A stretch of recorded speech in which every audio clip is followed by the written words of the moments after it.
suppose that most of us are so busy trying to keep up with contemporary situations that we are losing track with some of the wisdom of the past. And this is particularly true in the study of the invisible aspects of the human personality. I think we might remember that Ptolemy of Alexandria was the first great astrologer of the Western worlds. And he is the one that gave us what is called the Ptolemaic system of astronomy. In this system, the Earth was placed in the center of the solar system. And above and below were three planets above and three below. The result was carried by flood into music to give us the octave. Nearly all these ancient beliefs have survived in some form or other, but changed in aspect, because the principles remain the same forever. And in this particular case, we are studying the composition of the human being. And our particular problem this morning is to deal with these emotional potentials. So we consider the human being as composed of four elemental structures. These are according to the lower figure in the scale of Ptolemy: the moon, the Mercury, Venus, and the sun. Now these are divided along a line of an intangible but very real structure, which results in the production of the four stages of human life: birth, growth, emotion, and thought. These correspond to the planets. They correspond definitely with Ptolemy's system, and they are the basis of the Rosicrucian systems as expounded by Paracelsus and the Rosicrucians, Flood and Maya and others. So this morning we want to study a little bit about this problem of the relationship between the human being and the lower half of the Ptolemaic universe. And in order to do this, we have to start in and divide the system into four levels, one above the other. The lowest level being under the moon, the second level being under Mercury, the third under Venus, and the fourth under the sun.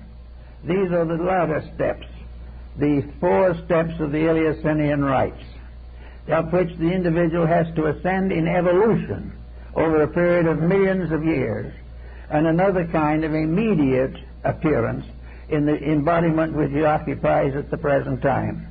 So these steps are represented in our own individual birth patterns. Birth in physical existence comes first. This is under the Earth, or this planet Earth. Then comes the moon, governing the mysterious elements of growth, then Mercury, and finally we will come to the sun. But in each of these patterns, we have a factor that we have to bear in mind, for these also are the kingdoms of nature around us. We have the mineral kingdom, which goes to the symbol of earth. We have the oceans, which go to the symbol of water. We have these volcanoes and the natural fires, heats of life, which come to contact with the element of fire. And we finally have the airy principle, which corresponds to the mind. So these four represent the levels upon which the human being functions. And up as a ladder he climbs from birth to maturity. The ladder has its lowest rung on the moment of his birth, and this ladder ends on his coming of age, his 21st year. Now what happens in the interval between these two? First he is born, he gets here. Sometimes it's a more pleasant appearance than others, but he comes in under the element of earth. He then goes into growth under the element of water. He goes into emotion and things of that nature under the element of fire. And he comes to his mental maturity under the element of air. So that the four elements become a ladder again. Now, in the Rosicrucian system, we find a fifth element called Azoth. This is symbolized in an old engraving as a substance concealed in the hilt of the sword of Paracelsus. And very often in pictures of him, he is shown with this sword and this inscription. So this represents the fifth element, the quintessence, as it was called, which constitutes also the symbol of the transmutation of metals, or the transmutation of the lower to create the higher or the more divine. Now, when we go into the individual's life, we find that from the first beginning of life, he goes through a recapitulation of the mineral evolution of the planet. He then passes to the water evolution in the second period of life. And then when he comes to maturity, he comes to the air period. In between water and air, he passes through the fire level. Now, his earth period begins at birth and extends while the body is being concreted in the womb. At birth, it enters into the humid principle of water, and in this principle is what is called growth. Here we find everything is concentrated upon the evolution and maintenance of the body and the symbols and energies within it. From about the 10th to 15th year, maybe, we find the gradual development of the water factor, the lymphatic factor, and the glandular structure in man. The fire symbol takes over in adolescence and carries up to the beginning of the period of maturity. Now, the fire principle is the one we're particularly interested in today. This principle is very well described in the ancient writings. The principle of fire consists of two different forms or kinds, heat and light. Also, in the study of things, the mineral kingdom is under the symbol of earth. The various vegetations are under water, and the animal kingdom is under fire, or is part of the emotional structure. It is therefore in the period between about the 12th year and the 21st year that the human being passes through the control of the fire principle. He must face it, and he calls it growth, he calls it unfoldment or maturing, but he is under a tremendous pressure of emotional tension. This is part of the world in which he is now functioning. Now, these worlds don't exist just within himself. They are parts of levels of the body of the planet itself. The planet itself has 7 different bodies, and these bodies are found in various patterns in the solar system, and also in part in the construction of man, who is gradually growing up in the solar system and has now reached the 4th level of solar development. So we have the person in this particular period we now considered this morning under the element of fire. Now, this is not fire as we see it burning in a grate. It is cosmic fire. It is psychological fire. It is psychic fire. But it is a tremendous emotional urge. Fire becomes equated with emotion and emotional tensions. And in the world around us, the fire kingdom is the animal kingdom. So that the animal kingdom is, in a sense, recapitulated in the adolescence of the human being. Something has been added because the human being will go on to the next higher level, but the animal must wait. But in the meantime, we have to bear with the fact that in the period of adolescence, the human being is struggling to take over and control one of the most important of all of his vehicles, a vehicle which he almost always takes for granted, but which is giving him a great deal of trouble in these troubled times that we live in now. The emotional nature of the human being is the root of most of the difficulties which humanity is suffering from. And yet this same emotion gives us great art, great music, makes us humanitarians, dedicates us to truth, and does all kinds of wonderful things. But at the same time, uncontrolled and undirected, it becomes a matter of considerable worry. We know back in the medieval periods, when the problem of witchcraft and sorcery was important, that at that time it was said that the so-called astral plane was a wonderful world, a beautiful garden, magnificent flowers growing everywhere in profusion, a place that looked like heaven. But around the stem of every flower was twisted a poisonous snake. This is a curious simile, but there's something to it, for it has to do with gratification of desire, the development and struggle to control the individual's desires.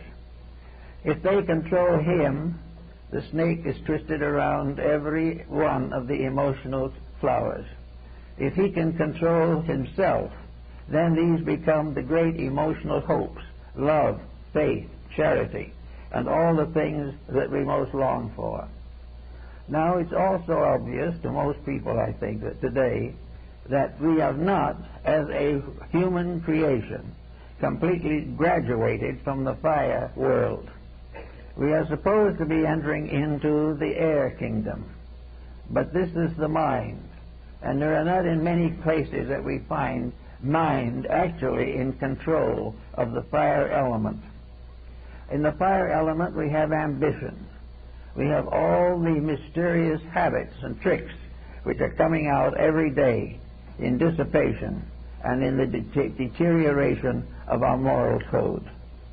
So while we are passing through a perfectly normal circumstance, for it is part of the great plan of nature to which we all belong, the problem is now at the moment that we're not passing through very rapidly. We are more or less stuck in it. We have not yet reached the point where we can perceive that there are two aspects to this fire nature. The so-called desire or astral body consists of two different levels, the lower desires and the higher.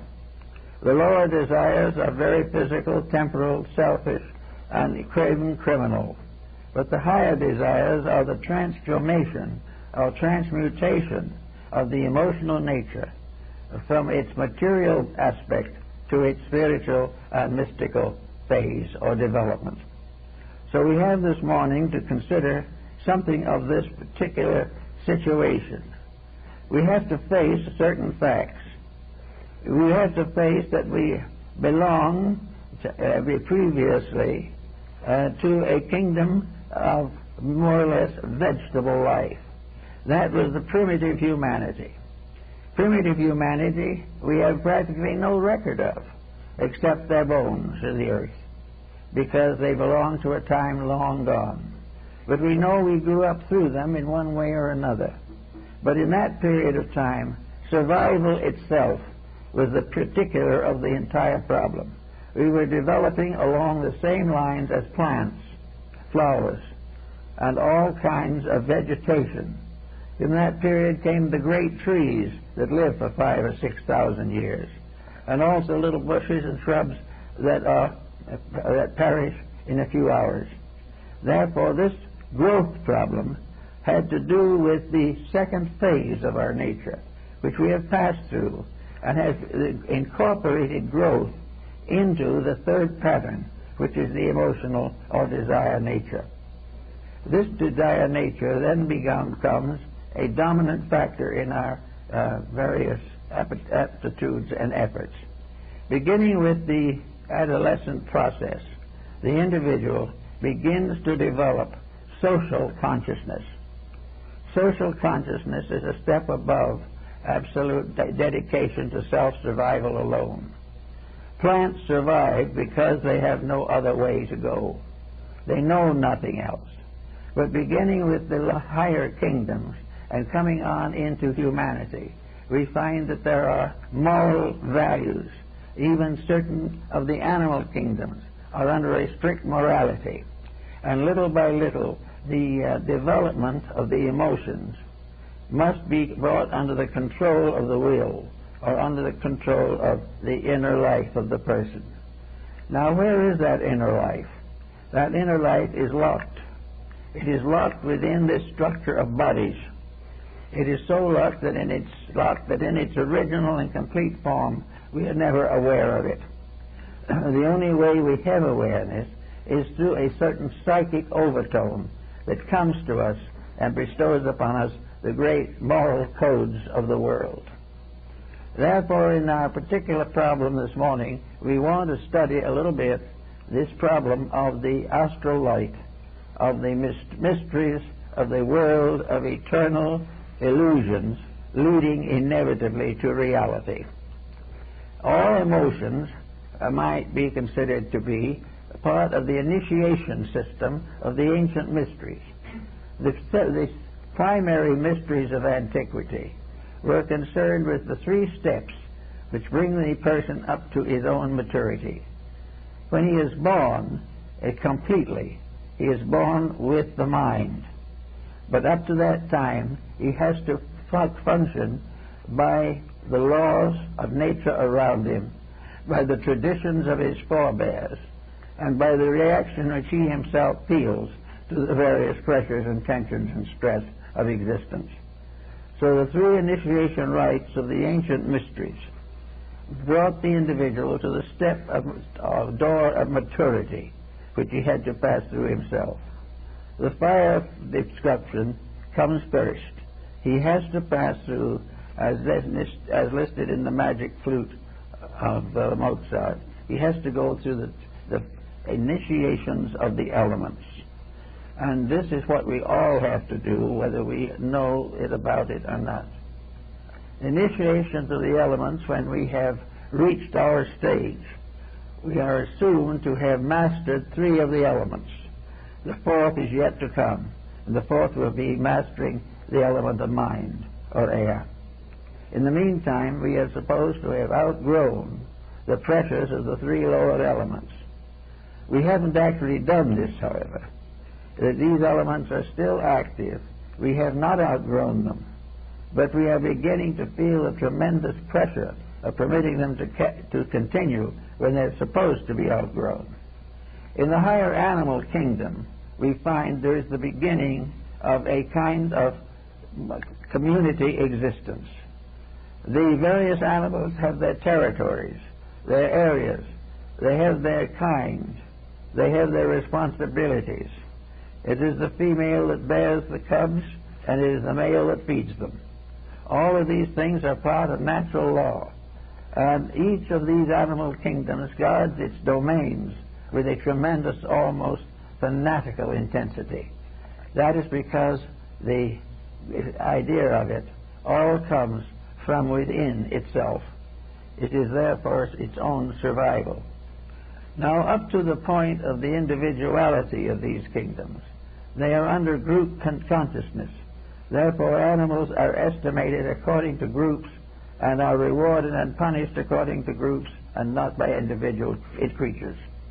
But the animal kingdom, drifting on into the human world, begins to produce some very curious and somewhat threatening appearances. After we get to the point of the human state as we know now, we are supposed to have controlled and disciplined the emotions. Unless the mind curbs and directs action, emotions then take over.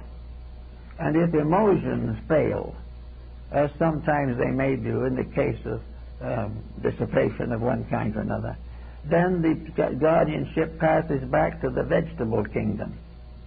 And if that also failed, nothing remains but the mineral kingdom, and the physical body sinks back into the earth from which it came. So all of this is part of a ladder. It's a very carefully organized structure. I've looked around a good deal among various texts dealing with these matters and find very little coverage.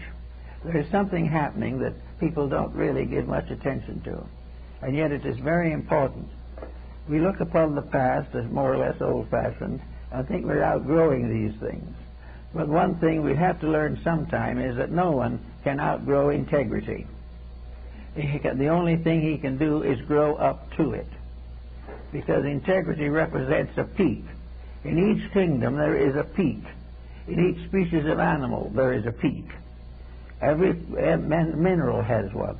They're all, like minerals in the earth, human beings on the deserts and plains, all tied together into one system of growth, each on its own level of function, each recapitulating the past and reaching up towards the future.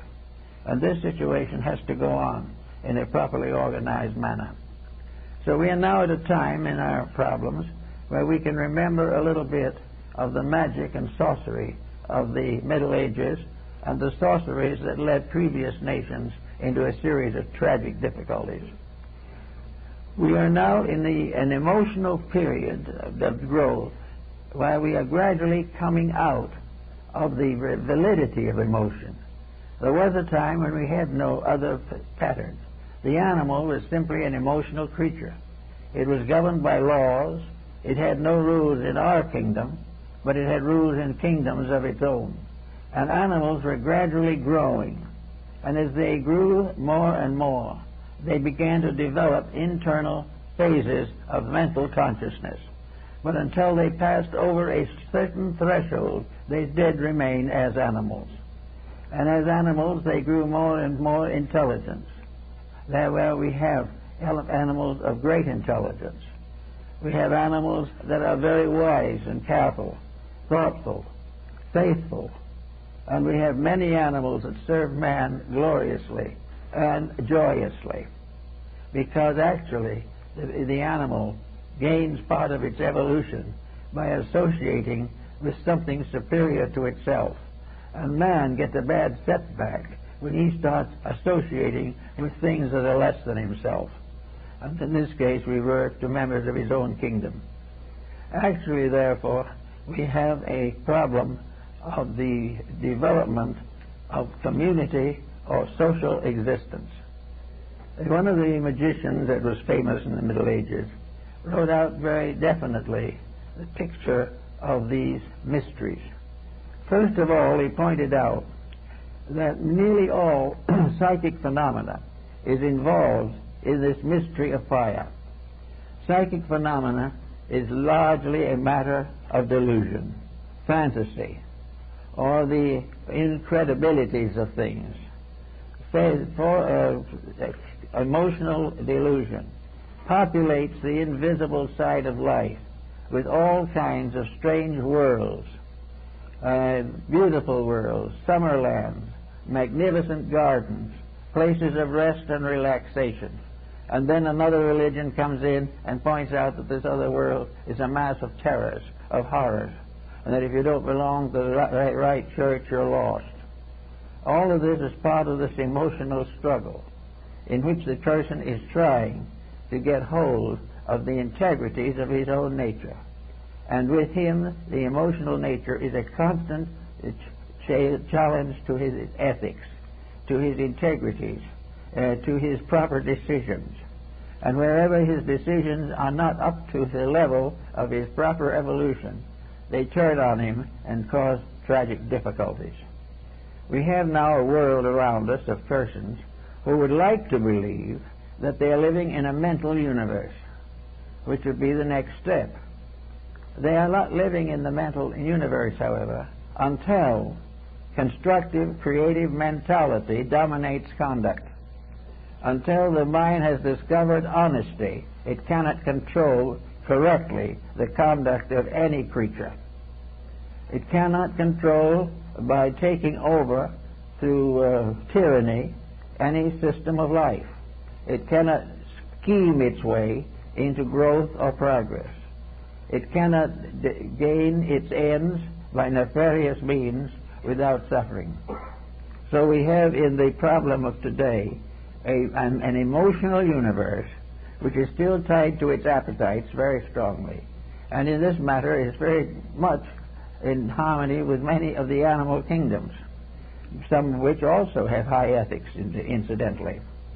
But the problem of the human being is that he is now supposed to be moving triumphantly from the level of his emotions to the level of his mind. So he has two processes. One is to transmute the less, and the other is to grow up to the greater.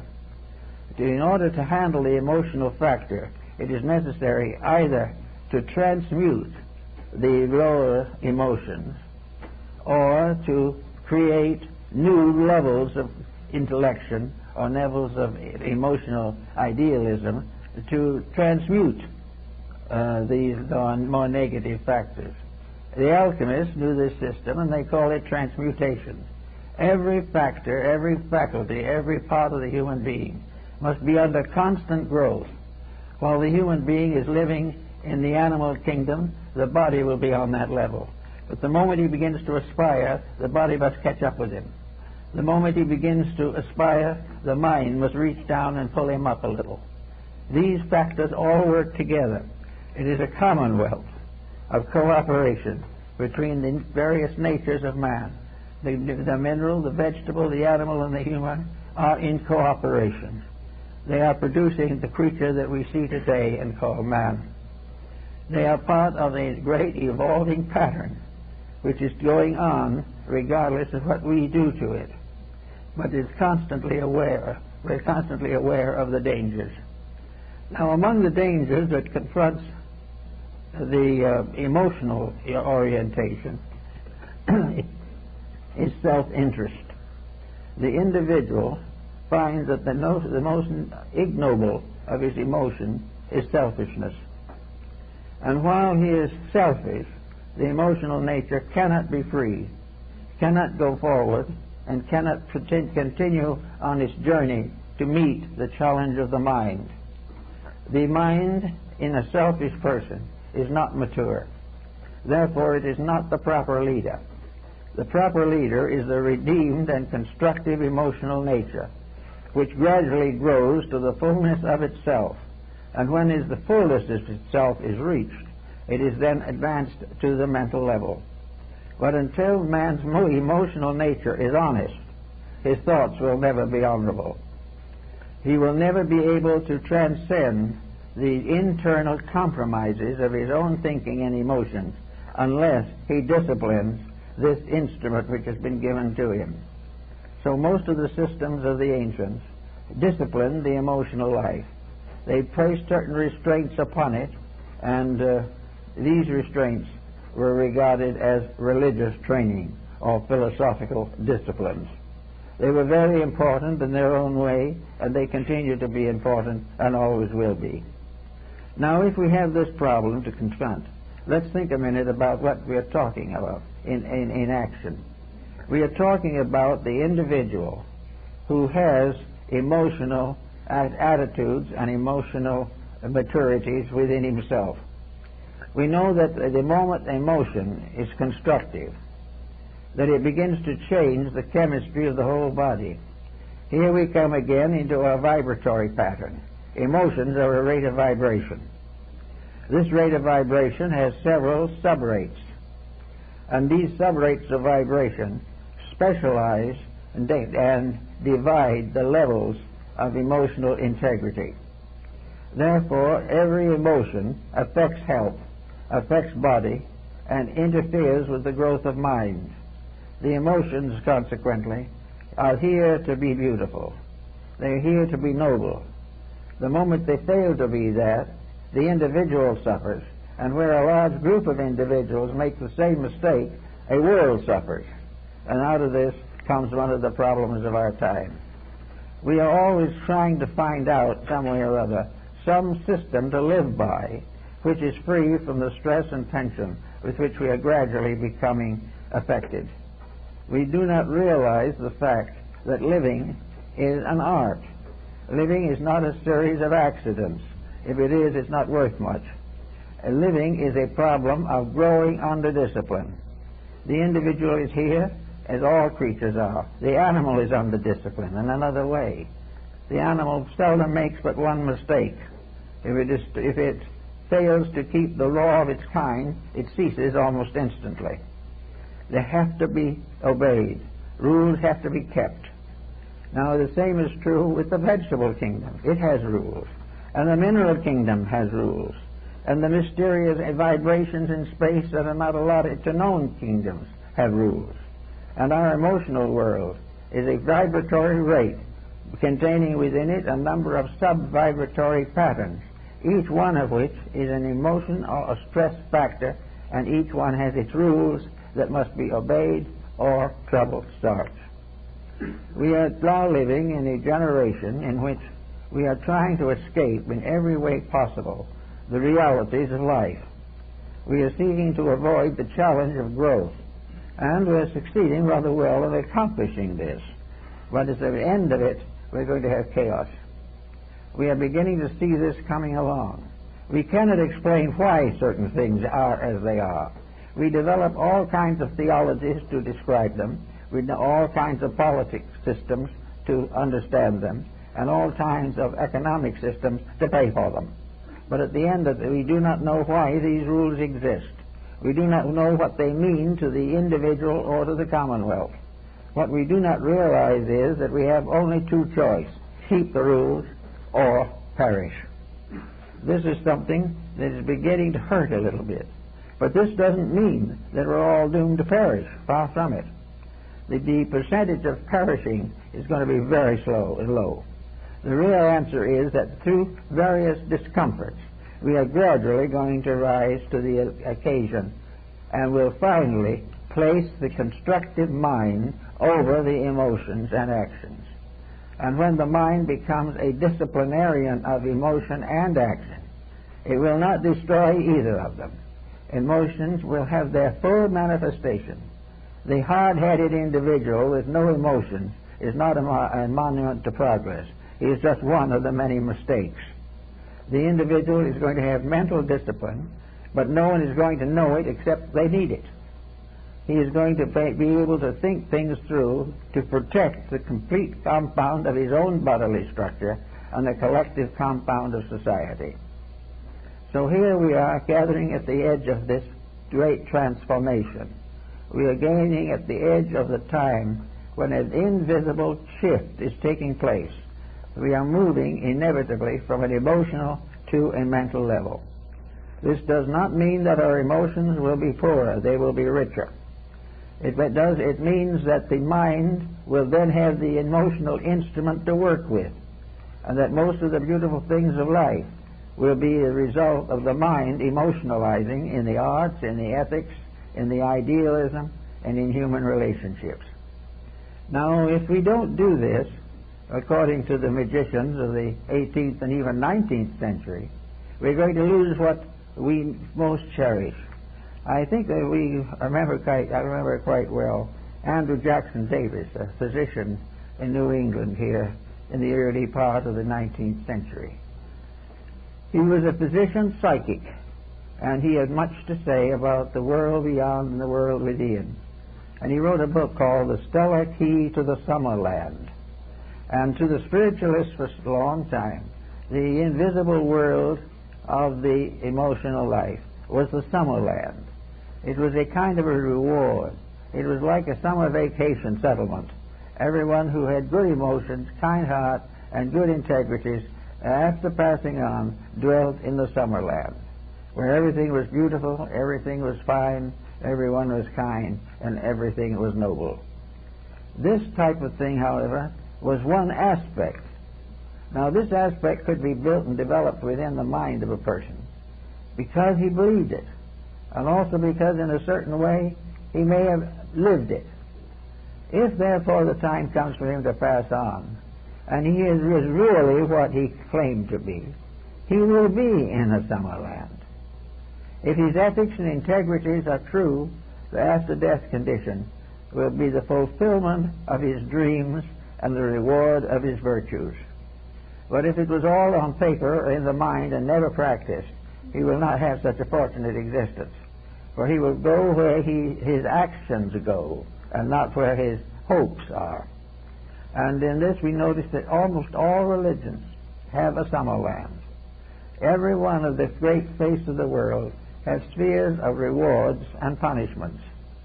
Now, the rewards and punishments have been exaggerated by various theological systems into vast fatalities. But what they really are steps in the attempt to mature these emotional and mental factors. Therefore, the initiation rites of ancient peoples had to do with the disciplining of life, not the destruction of it, not the changing of it, not even necessarily the changing of your religion, because most people do not need to change their religion. What they need to do is change themselves until they keep their religion, until they really do what they claim to believe. So we go back to the snakes that are twisted around the flowers and realize that these snakes represent emotional compromises and temptations. The temptation is the beautiful flower.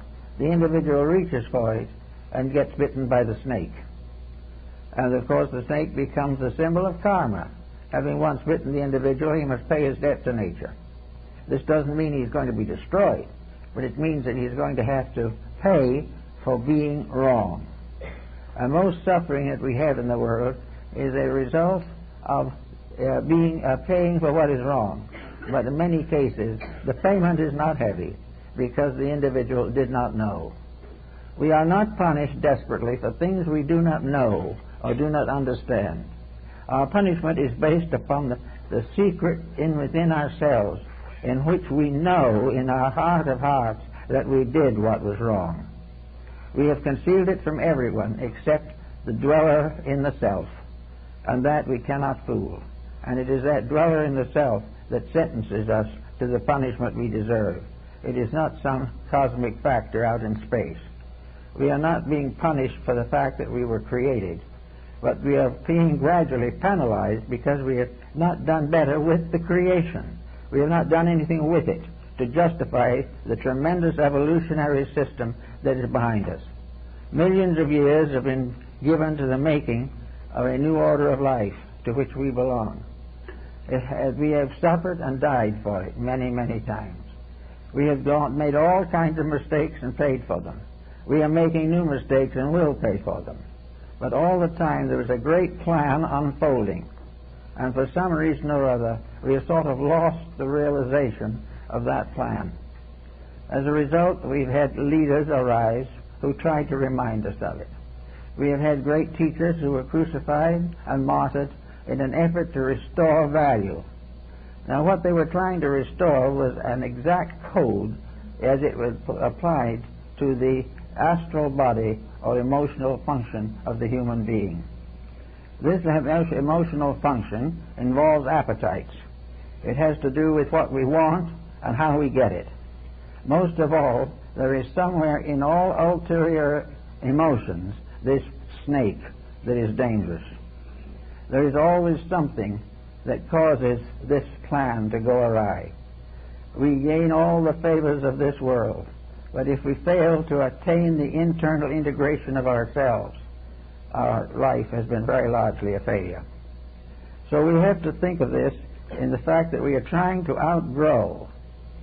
In childhood, we stay with the parent and we grow as a little creature, and we grow as we can. Then comes the more or less early life, above babyhood, in which we become physically adapted to the world in which we live. We learn to walk, we learn to talk, we learn to do the little things that small children do. And we also find a great deal of ulterior motive contributed to us by the very people who are our parents. Our parents themselves begin the process of corrupting us usually. Not intentionally, but because they have not given proper concept or proper understanding to the responsibility of bringing a life into this world. So after a little while, this life enters the next path. It enters under the rulership of Mercury and goes to school. All right, that is part of it. School part is very largely part of the vegetable kingdom. And most people who are in it today know that, but they don't know why, and they have no name for it. But they know something's wrong with it. They know that they have asked for bread and have been given a rock. The educational system in nature is beautifully related to the very early experiences of creatures. In nature, there is no converse. In nature, there is no disposing of knowledge. There is no sermonizing. There are no printed texts to go by. In nature, All learning is by observation. The new member of society learns what to do by copying the old member. The parent of the ancestral group becomes the textbook. It becomes the symbol of the knowledge necessary for the good life. If you look at it today and read the commentators in the paper, we realize that this textbook of the parental experience is not doing much for us because there's not much to it. We find out that the parental restraints have been reduced to practically nothing. And that we've had a bad failure in this in recent years. Even as late as the time when I was growing up, the family was far more important as an instructor. It was far more present as a disciplinarian of conduct than it is today. Today there is little or no discipline in most countries. A few that are still considered backwards still have a little honesty, but it is slipping fast. The next thing we have to realize is that the child, after it learns by going to school, must be prepared for the first step beyond schooling, and what education should give him first of all. He should give that which is next. And if you go to the ladder of the stars, you find out what is next. For the next thing above the schooling is the discipline of self, the ability to know why you must keep the rules. And in most curriculum, they don't even teach the rules. But the purpose of education is to make possible the person can live according to the convictions of integrity, that he can learn from school what to do and what not to do, and can gain understanding and wisdom from the great encyclopedia of the world's past. All that has been will be, again, according to the law. So with this leadership, the educated person in school, he may go on being in school all the way through to maturity, but all the way along, the purpose of education is to transform growth processes into lawful and intelligent procedures. Therefore, the school system can continue. Most people entering adolescence are still going to school. Well, adolescence is under the planet Venus, the third of the mysterious factors involved in the ladder of the sages. And the ladder of the sages tells us that Venus is the basis of a love based upon value rather than upon birth. The signs of birth come under the rulership of the moon. The moon is the mother, and the Venus is the bride. It is the case where Venus becomes the symbol of the maturing of our relationship with other human beings. A man is the only creature that has been given the right to make this adjustment, because it is next in the pattern of his own growth. His job now is to enlarge this concept of family. He started by believing in parents, if possible. He is to go now further until the whole world is made up of his family. He is part of a world growth, and as such is also under the care and government of a world entity, which is sometimes called for short for children the guardian angel, or as the Babylonians called it, the essential daemon. All of the processes necessary to the individual, therefore, are administered by a power over the individual. This power is represented in various religions by teachers, saviors, sages, sacred institutions, and the mysteries of the development of the extrasensory band. All of these have to do with the preparation of the individual to become a member of the Commonwealth.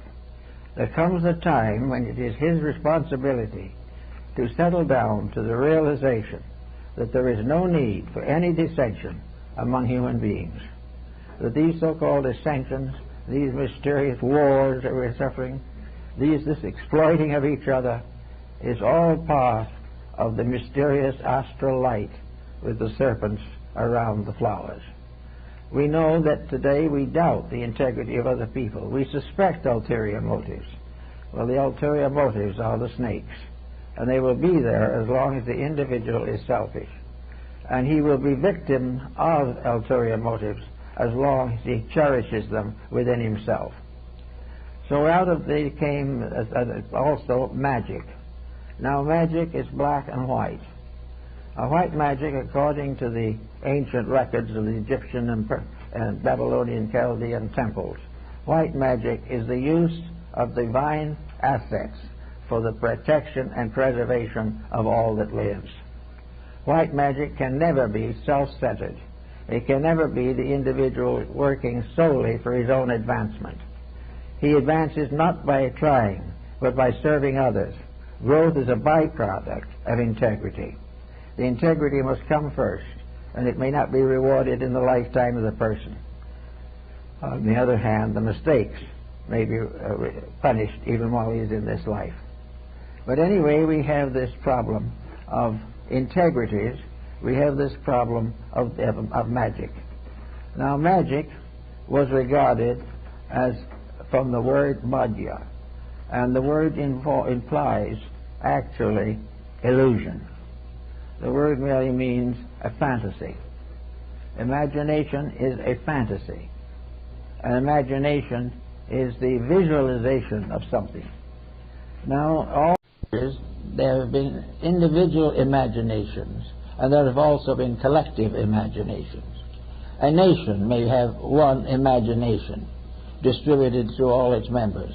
We have seen things like that in war, where nations go and decimate themselves to fulfill an imaginary victory, where no victory is actually possible. The wise may know that no nation ever won a war, but ignorance will always keep on trying to. And this is the problem of magic. White magic is therefore properly termed the dedication of all of the assets of the individual to the achievement of the greatest good. Incidentally, this dedication guarantees the proper use of these faculties and protects the individual from the results of his own mistakes. An individual who keeps rules will be punished in some way, even if he didn't know better. He will not be punished as he would if he did know better, but he will still have to be disciplined in order to get over ignorance. But if he intentionally and knowingly, and not from ignorance, commits a crime against society, he has to pay for it. In the little flowers that float around under the trees with the serpents twisted around them, we have something that's interesting and comes up in Asia, and that is the Western paradise of Amitabha, the paradise of the reincarnationist, the paradise of the individual who doesn't believe in anything being forever, but is a reward and a passing. A paradise of Amitabha, in a large sense of the word, is a vacation. It is an interlude. It is an opportunity for the individual to experience the benefits of his own achievements. But they had to be achievements that had within them no selfishness, no injury of another person, no breaking of rules, no exploitation of natural resources. In order to be equipped to receive the peace of natural law, it must be kept. Those who break it break the peace. And in the paradise of Amitabha, the souls are born out of lotus buds in the lotus lake, and all wake and adoring the principle of eternal truth. There are no houses there, although Andrew Jackson Davis thought some people might have a few estates over on the other side. He wasn't very sure of it. I think Emanuel Swedenborg was more sure of it, but he's been passed over rather lightly also. But the real fact of the matter is that the paradise of Amitabha is simply a natural state in which there is no conflict within the individual, and pain goes to sleep because there is nothing to keep it awake. Vice goes into darkness and vanishes because there is no one to go with it. Everything that causes inharmony individually, worldwide, cosmically, is to do with the struggle to understand and apply the principles that belong to these different worlds. Now, in the initiation rites, the candidate to the first degree took dominion over certain phases of nature. He didn't take over the phases being able to govern nature or to exploit it or to pervert it or to sublease it, but rather to obey it. From the beginning to the end, there is a law. This law is greater than anyone can ever know. That is the one thing we know and dares to break. At the moment we break the universal edict of the purpose for existence and the destiny for which we were intended, we are cast out. Cast out doesn't mean that we're damned. It doesn't mean that we have to go to Hades. Cast out means that we've been set outside until we learn better, and then we'll let us in again. We just have to realize that the moment we break the great rules, we lose the benefits of growth. We lose the peace of mind. We lose the happy home. We lose the cheerful children. We lose the good health. We lose everything when we break the rules. So in the ancient times, there were 3 steps. The human being was 9 months in the womb, and 3 steps made 12, and that was the zodiac, and that was the perfect circle. So 9 months in the womb and the 3 degrees of the mysteries constituted the enlightened human being. And the 3 degrees of the mysteries had to do with that broken circle which exists between Christmas and Easter in the Christian rite. It is the wheel of broken spokes in the canonization of Hypatia of Alexandria.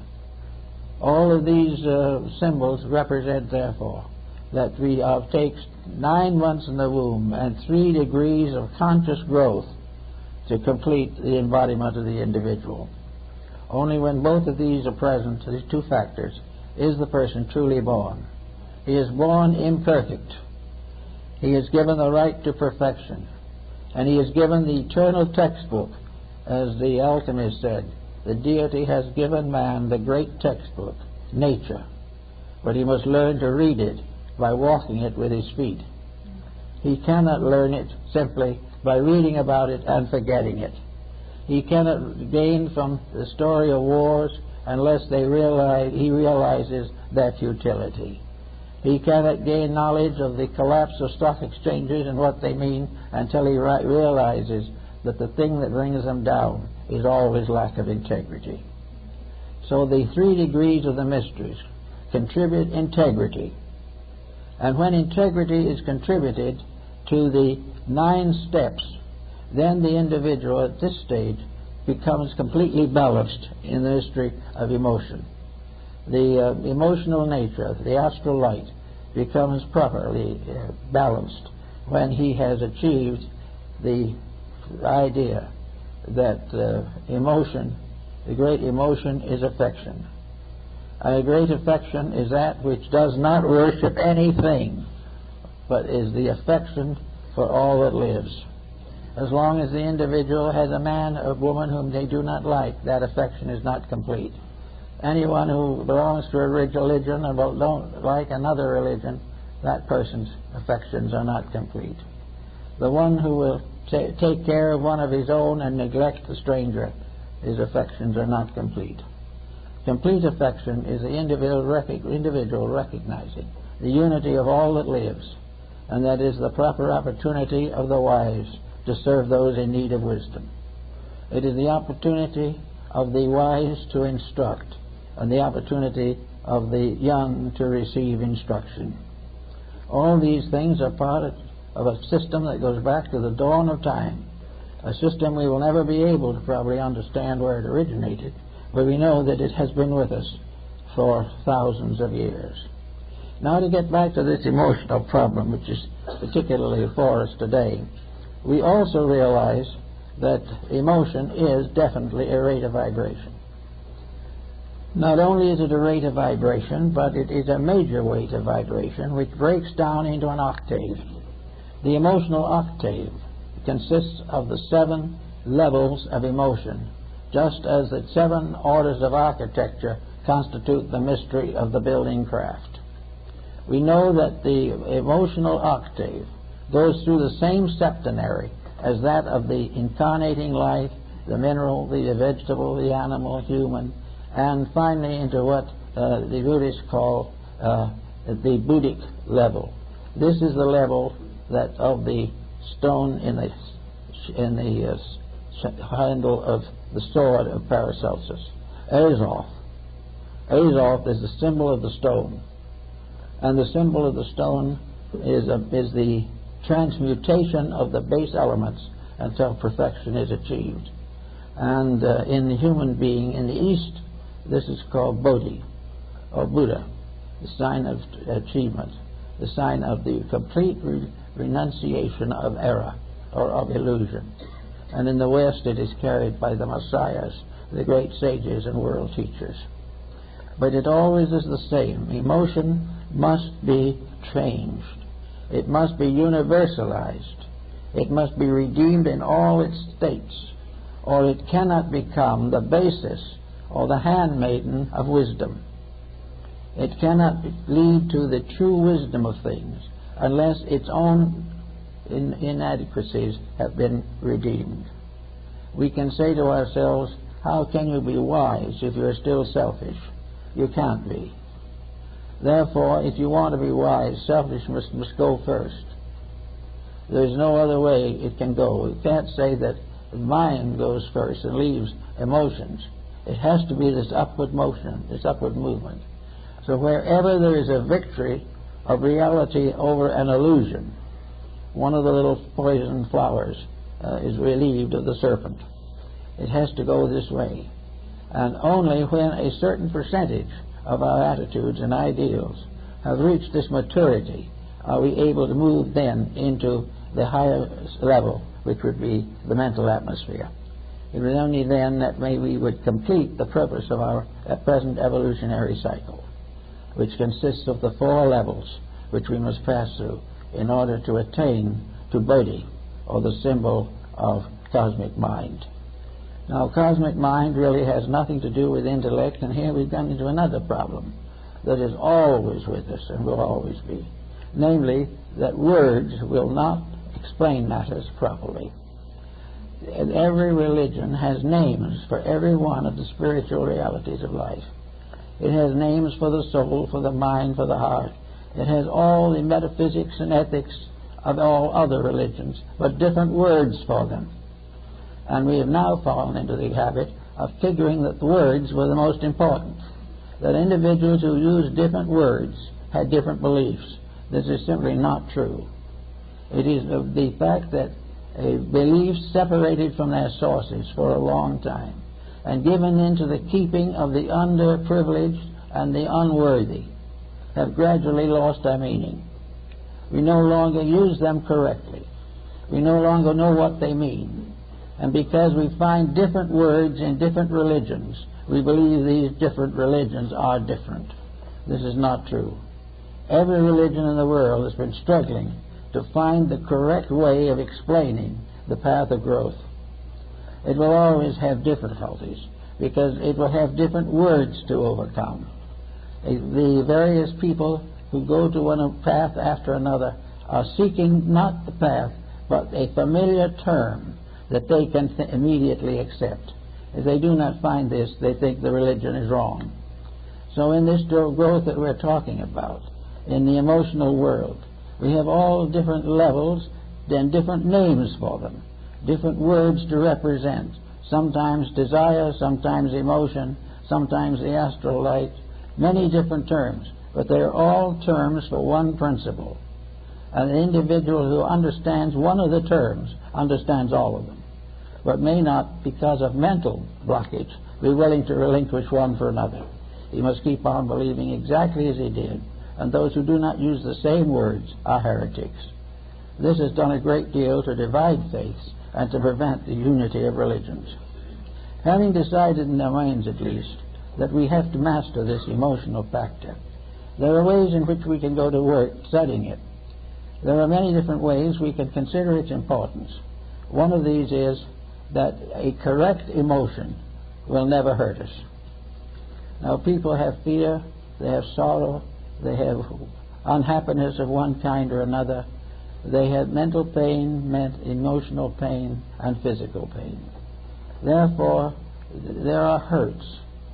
But if the emotional nature is mature, the damage caused by emotion upon the other compound of the body will not cause sickness, will not cause evil, will not result in the loss of integrities. In other words, if you are basically right, affliction will not force you to become wrong. You may decide that it looks easier, but if you do, you're mistaken. Actually, the answer to all questing is peace. And peace is very hard to come by. And no one is going to be perfect at it. But peace can come in certain areas with everyone. They had an old grudge. Peace will be increased and health will be enlarged if in one way or another they correct that grudge, get over it. Sometimes the persons against whom we have grudges will not accept our apology. They will continue to dislike it. But our first moral duty is to make the effort. Let it die within us as no longer any hurt or antagonism. Invite the friendship. If it is given, wonderful. If it is not, consider that there is no longer any grief or any grievance between you and that other person. All the way along, therefore, correct wherever emotional stress obviously reacts against the body's health below and the mental integrity above. If we can solve that problem, we could have a much happier and healthier existence. We must all have some problems we're not going to face correctly right now, but we can also grow. And today we are all very health conscious. We want to be healthy. We want to try to avoid as far as we can the mistakes that are being displayed for us every day in the newspapers. We want to get over alcohol and heavy use of tobacco and all these things. They tell us frankly that if we don't get over them, they will ultimately destroy us. Now, what we do not realize, that a grudge is just as poisonous as nicotine, that a hate is just as dangerous to our material security as narcotics, because both the hate and the fear or the grudge are all illusions. There is no such a thing as a bad reality. All realities are good, and what appear to be real but are not good are illusions. We live in a world of illusions which we use to build or protect our own dispositions. We do not want to accept our deficiencies. We do not want to be convicted of them. We hope that we can hide them from everybody except ourselves. But the only thing that would do any good would be to hide them from ourselves, and this is impossible. So that there is nothing to be done by catering to any illusion. Nature has set us this example. Nearly every problem we have in society today is marked to be an illusion. Or why it is an illusion? How can we say that? It is an illusion because it lacks reality. And what is reality?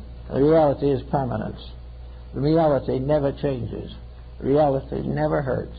It is never less. And it is all, and therefore it cannot become more. Therefore, anything that gives us a few years of pleasure and then is buried with us so our ancestors left it to us and our descendants take it from us, that's all illusion. Wealth is illusion. Power is illusion. Success is largely illusion. The only parts of man's effort to grow that are real are the parts which make him a better person, make him kinder and richer in understanding, more able to accept beauty and to live constantly at peace with the sphere of his own existence. Actually, there's nothing that can be more beautiful for the individual than a fully matured emotional life. It is a magnificent thing. It opens the doors to all intimacies and relationships on the highest possible levels of integrity. It lifts love above all limitations of mortal mind. It lifts all of these emotions. It lifts beauty above all of the temptations of corrupted art. It lifts music out of the unpleasantness of the time being to the glory of the great sonata or the great oratorio. All these things, beauty of everything, can be cultured from a mature emotion, which gives us the realization and recognition of the essential values of life. Therefore, beauty is an emotional virtue. And virtue is to see the beauty that is hidden and bring it forth. And also to do all the things that we do as an artistic achievement. Great art is kindness and courtesy. Great art is forgiveness. It is also the individual living in an atmosphere of peace and surrounding himself as far as possible with the symbols of peace, beauty, live art, music, and the things that are real. The moment these are corrupted, the individual falls back again into the lower brackets of the animal kingdom and stays there till he redeems himself. Everything that is below the level of personal integrity is a relapse into a previous state which theoretically we should have outgrown. We can keep thinking about this all the time, maybe a way of growing a little more successfully. We certainly hope it can be. So we have this ladder. Next lecture will be devoted to the next rung of this ladder. And the next rung of this ladder is the mind. Now the mind is the most difficult of all of our potentials and functions to understand. Mind is something that we very often mistake for ourselves. Mind is no longer merely my mind. It is I mind. If the individual says, when I speak my mind, I really said it. When in reality, when he speaks his mind, he's probably said nothing. Because the mind is not the source. All of these faculties are servants. The emotions are servants. The mind is a servant. Growth is a servant process. Mineralization is a servant process. Everything that we do and know is a form of service. The mind itself is not the ruler of life. It is not even the ruler of conduct. It is usually something we have to send to school and fight with it for the rest of our lives.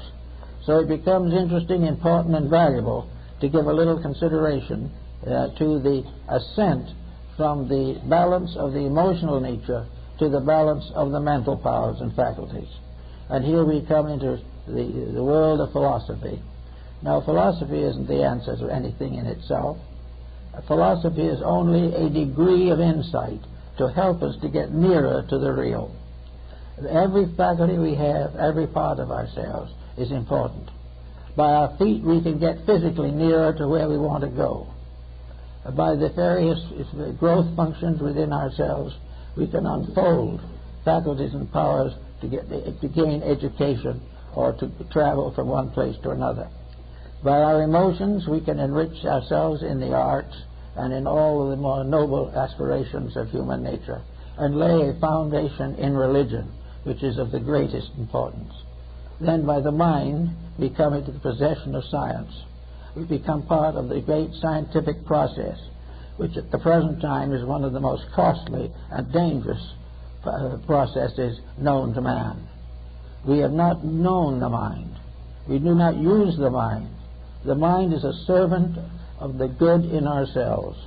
The mind is an instrument for the manifestation of that which is behind, beyond, and above the mind.